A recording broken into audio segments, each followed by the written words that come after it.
Hey, what is up everybody, Blades for here, and today I have for you guys another video of Persona 5X. Inside today's video, guys, you already see the title, you see what it's looking like, and we are going to be doing a build guide of the man Messa himself here, showing why this absolutely madman of a goddamn witch doctor has really captured a lot of us. This man can bring home not only just the greatness of an actual freaking just physical DPS, but bring home some cool DOT stacks that can really make him very dangerous with a awesome mode to swap to boot. So of course we're going to be going over his best set, everything of that nature. So if you guys are going to be really looking forward to it, sit back, relax, and enjoy the video. And as always, hit that like button, hit that subscribe button, helps me out quite a lot. But let's go ahead and get into it.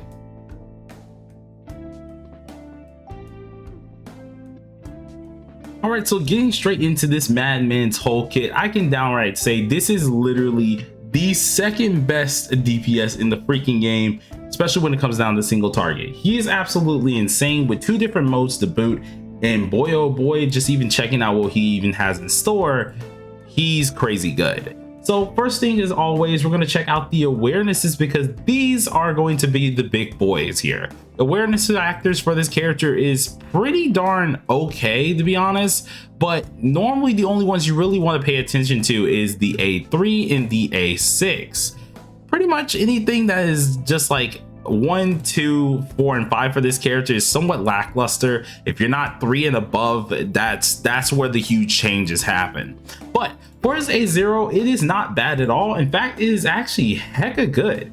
So with his actual A0 here, or at least what we really want to be looking at for the most part is A0, he's able to swap into different forms. These two forms here are called Reaper's Victory, in which with this in mind, he's able to go from Hunter to Executioner state, and this will allow him to do different said skills. While being in Hunter, of course, he can inflict said bleeds to a certain amount here, and then he can also go ahead after a while, and whoa, I don't even know why that just happened, just swapped me over. After a while, swap over to Executioner mode, where he can deal more of at least damage. But inside of this actual Executioner mode here, instead of it actually stacking bleed and transferring them to enemies, he's actually allowed to remove those said bleeds and deal extra damage called laceration damage. This man is absolutely insane, and with the bleeds that he's causing just in general from the A0, he gets some nice almighty damage to boot as well. Now, his awarenesses in general being at least A1, 3, 6, because we're gonna really skip 5 here. To be honest, A1 isn't all that here, right? A1, pretty much what happens is when he is in his Hunter state for the first time, he's able to deal skill damage to at least an enemy. Now, with this in mind here, it inflicts more bleeds. So unlike you doing like maybe 5 bleeds or something like that, let's use that as an actual execution, like a example, or 7 bleeds, you can now deal 10 on the first hit as long as he's in his Hunter state. Now this allows you to inflict these bleeds, which can come in handy once you go into this Executioner state, in which when he's actually using these moves with the A1, he increases the skill damage per amount of bleeds on the target. Something simple. It's not something that you really mandatory need. It is nice to have, but it's not a real absolute need for this. Now his A3 is where things kind of heat up.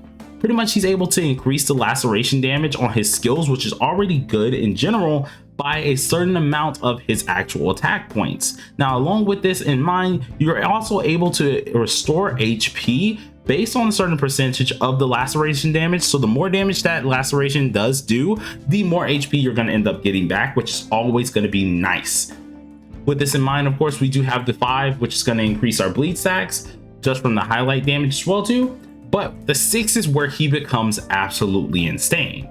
Instead of homie being actually at least reeled down only to 10 stacks, he's actually able to go up to 13 stacks for his bleed cap, and his bleed stack will never drop below a certain stack. That pretty much means you're able to keep that DOT effect or the almighty damage from the bleed on them at all times. Now with this in mind as well, whenever he is inside his Executioner state using Central Game, which is the one that removes the bleeds, it will not remove those bleeds. You will still get the multiplier of the extra damage for the bleeds here, but it will not remove them, making him even more busted. Pretty much this is allowing his laceration to now be upgraded to something called Execution, and is going to deal a ton of damage afterwards. It also does splash damage, which can help him more or less be not only a single target DPS, but a AoE DPS, which is already freaking awesome. As long as he's in the execution and using the said execution type damage, it will trigger all the effects that laceration previously gives. So without a doubt, his dupes are really well worth it once you're past A3, because that's going to help out his attack the most part. But the only important ones are going to be A3 and A6. A1 is not necessary. If you're free to play, keep the man A0, get his 5-star weapon, and keep moving. But now that we went over his awarenesses, let's go ahead and take a look into at least the next thing being his skills.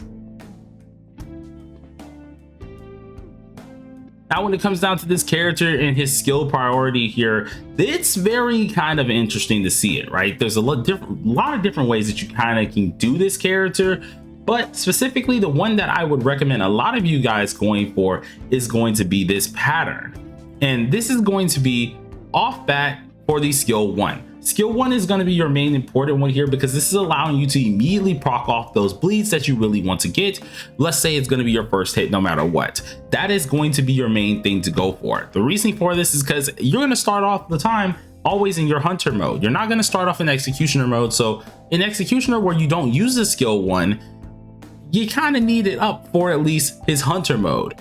Hunter mode allows you to put up those bleeds, and that's going to really start off his entire kit. So I would highly suggest getting this up as fast as possible, because this will allow you to really get stacks. Pretty much how it does go is, with the skill 1 being called Incision Technique, he's able to deal not only physical damage to an enemy up to 4 times, but also inflicting a stack of bleed. Pretty much this, no matter what, is going to go to around, I think it's like 5 stacks of bleed once you do it once here. But when of course you do this actually have dupes on him, it can go up to 7 or 10 stacks as well. So no matter what, you're getting your nice at least multipliers off of this, and this is also going to help you out when you really want to stack up a lot more of his damage in the future. Now, with this in mind, I would definitely put this as the first thing to have as your priority here. This would be the number 1 on my list, but it definitely came close to a number 2, mainly because of the next skill that we're going to be referencing here. Next skill a lot of you guys will want to get up is going to be the skill 2. Now the skill 2 is really good at this point, because the skill 2 is kind of the opposite of how we have the skill 1. Where the skill 1 is really useful inside of the hunter form, skill 2 is more useful inside of the executioner form. Executioner, of course, once you do get to it, is going to be your main make or break here. And it's mainly because you're going to be removing a lot of those bleeds, dealing that big boy damage that we want to deal here, and that is where the good part is going to go.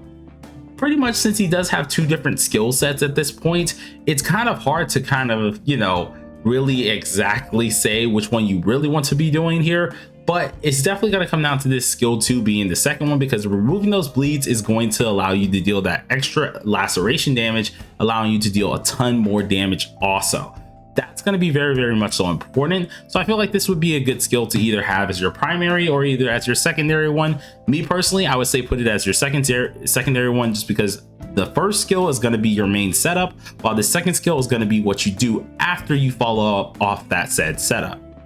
Now, the third thing I would advise you guys to go ahead and do is not actually his form switch. His form switch is really good to actually deal here, because of course, when you're able to actually go into this form, he's able to get a certain percentage of damage here off, and that's going to be coming from this one. The more you upgrade this, of course, it is really good to get those extra damage off here, but instead of doing that, you want to save this for last. Main reasoning for this is because his highlight is actually really good. It allows you to deal a ton of damage in general, but also while using this said highlight here, you're also able to add bleeds. Remember, his whole ordeal just from adding bleeds here is allowing him to go into his state. So if you're in Hunter, you're adding bleeds. If you're in his Executioner form, you already have tons of bleeds on them and you already have those stacks. He removes those said stacks and does a ton more damage based on how many stacks are there. This is why I advise getting the highlight up before the buff here, because the buff is really good. It's more of a just like straight up there type buff there, where you just get that percentage, and that's going to be off of at least how your Executioner does go and everything like that. At least your mode does go. But with the actual highlight up, you're able to benefit both off his hunter form and his executioner form, meaning this one's most likely going to be more important in the long run. I would highly advise you to definitely take part in at least doing this here. It will come in handy quite a lot, and this would be definitely my third one to go ahead and get up on the skill priority list.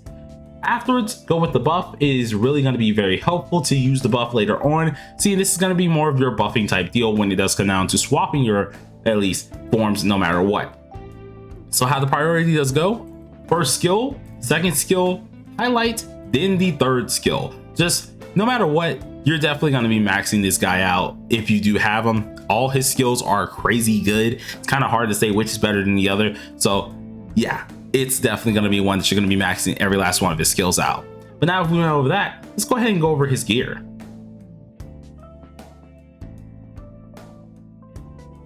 So going ahead and taking a look at the weapon first, I said gear in the last clip there, but going ahead and taking a look at the weapon first, we have this amazing looking 5-star here, which to be honest is not fully necessary for him, seeing that his 4-star is pretty darn good as well. But by having the 5-star, you're getting a lot more out of it here.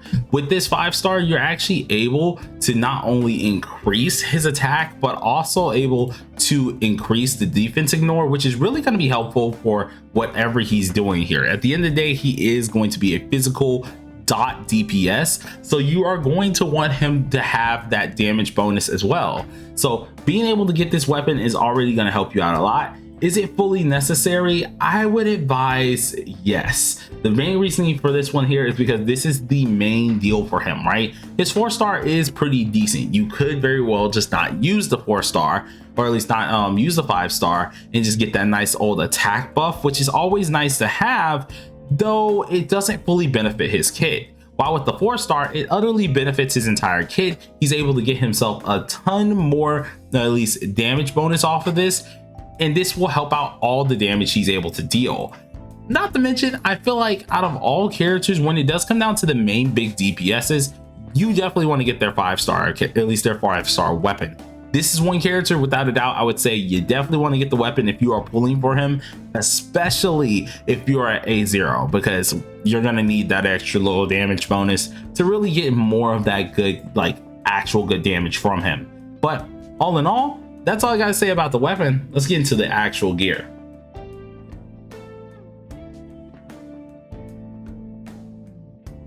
All right, so now that we are on his card set, this is where things can actually be a little bit weird and situational. Now, I would like to say, after doing a lot of damage testing and actually asking one of the other people that are very accountable for a lot of their builds as well, you guys know him very well in the jocks, we finally settled on this being the best build for Messa. This is going to be the repression and wisdom build. The main reason that we go with this one is because the repression and wisdom build is meant for mainly general content, or just content that is really good in general, while the other build, which is the joy and wisdom build, is meant for mainly DOT damage. If you are anyone who just wants this character to deal lots of damage and of course take advantage of their character in general, you're wanting to use this set. The main reasoning for this one is because it helps out the physical damage, and of course really you don't have to amplify the dot damage too much, it already is there. So being able to just at least get that EHR off of the actual set that he currently wears, and at least the card that he's wearing as well, is way better than the other DOT set that he could possibly be using. So all in all, this set is the set you guys want to go for. Let's go ahead and get into the main stats that you want to go for as well. Now, my guy is a little bit scuffed. I have not grinded any gear for him just yet, but I can give you the right, of course, main stats and sub stats that you guys want to look forward to. So for this gear set, of course, the sun piece is going to be HP, but every last other piece you want to make sure is attack percentage. But you have an HP here? That's because I literally have not grinded. This also you want to make sure is going to be attack, and this really helps out his overall kit because one, in general, DOT is already based off the amount of attack he can get, so having that on there is already nice. But with the physical damage here and how his kit does scale, having the more attack in his kit will make him absolutely disastrously a force to be reckoned with, especially since he is a physical character. This all in all will help him out a lot more until like anything you really need to do. and it's mainly just going to be for general content, while his other set is for that DOT deal. You definitely want to try and use those main stats. As for the substats though, you want to try and get into at least getting like attack flats, being at least the minimum that you can get, but pin rate, you want to try and get damage bonus, EHR, especially EHR, because that's really helpful for his kit in general. Those are going to be the main things that you want to get for his substats. So main stats, once again, we're going to look at it: HP, attack, attack, attack. As for the substats, EHR, damage bonus, pin rate, and regular attack. Now this character is not meant to be like hitting those crits like that and stuff like that, so critical rate and crit damage are absolutely not necessary. You can very well use them, but if you want the best for this character, it's kind of more of a trash off stat and it's not necessary. If anything, you could get rid of base attack, I guess, but base attack is really helpful as well, seeing that majority of his DOT and other parts of his kit really relies on that. So at the end of the day, we told you what you can tell you. It's up to you whether you decide to take it. But let's go ahead and get into his best teams.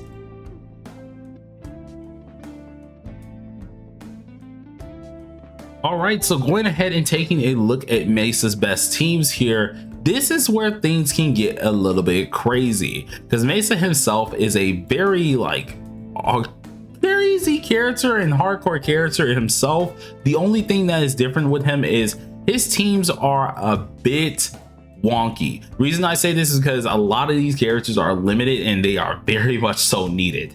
So for his first team, or at least the main team that a lot of you guys are probably going to want to use, I would advise this one. Main reason for this is because this one here helps him out with the EHR compatibility, being that you have Moko helping out that at least EHR, and then of course you have Cord allowing you to spam your highlights, which is really helpful. This is the team that I feel like majority of people are going to be running if they do have the characters, though if you don't have the characters, I can kind of understand exactly that you can't run this. Now Phoebe is not the best for this team, and the main reasoning for it is just because when it comes down to just general content and things of that nature, it's kind of hard to use him with Phoebe, seeing that there aren't other copies of this character, right? There's no other physical damagers that you're usually going to be running here to get the full on thought process of using Phoebe here. Now Phoebe does have some very powerful buffs and things in her kit, so you could possibly still use her, though I would actually advise you to use Okeon. Main reasoning for this is because Okeon herself is helping you out with that attack percentage and that EHR rate, and which is going to be really helpful. Though of course if you do have higher A1 or like higher like dupes on this character, you could still try to use Phoebe, though Okeon still overall I feel like it's a little bit better. Now if you are lacking at least having Cord here, I would suggest going with a buffer and another buffer here. So we have our healer, we have another buffer. Riddle is actually a really helpful character to actually be utilizing here, and having two psychics actually kind of helps you out here, because if you really did want to use Phoebe, there you go, you get your buff, you got two actual side users, and this will come in handy, especially when you are wanting that nice old buff. If you can, of course, use this team, then you're kind of a little bit out of luck, because I'm not gonna lie, Riddle's actually really obtainable, and at this point is a good character to have for his team. Now let's say you don't have Moko and you need a different suggestion. I would definitely suggest you guys to go for Marion or go for Cattle. Main reason is because Marion gives a crazy good buff as well, just in general, and she's absolutely amazing when it comes down to that heals. But alongside of this here, if you go ahead and use Cattle, he gives off some decent attack buffs as well. So you do have three options in the healer category, while for supporter category or buffer category, you only have technically two. So pretty darn decent still either way if you decide to use these type of teams. But definitely the best team in slot would be something looking like this here, and if you're still feeling a little bit froggy, I guess you could use Phoebe. But all in all, I feel like that would be the best. Now for some of you guys who are looking forward to at least personas that are going to be by M's actual side here, I would advise you guys using of course Yoshitsune, making more of a DPS build for Wonder, especially once you do have them fully built. But it would look something like Dionysus, Yoshitsune, and most likely Chernobog. But if anything, instead of these two being here, definitely Chernobog is a must-have for the man Messa here, because he's going to help us out a ton with that EHR and actually help our team out in general. So Chernobog is a must-have when it does come down to that. But all in all, hopefully you guys enjoyed the video. If you did, smash that like button, which beforehand, consider subscribing if you are new. We are going to be streaming later on tonight, so look forward to that. It's probably going to be a short stream though, because we're going to have a variety stream with Loda and it's going to be SAO related. So look forward to that. But peace out.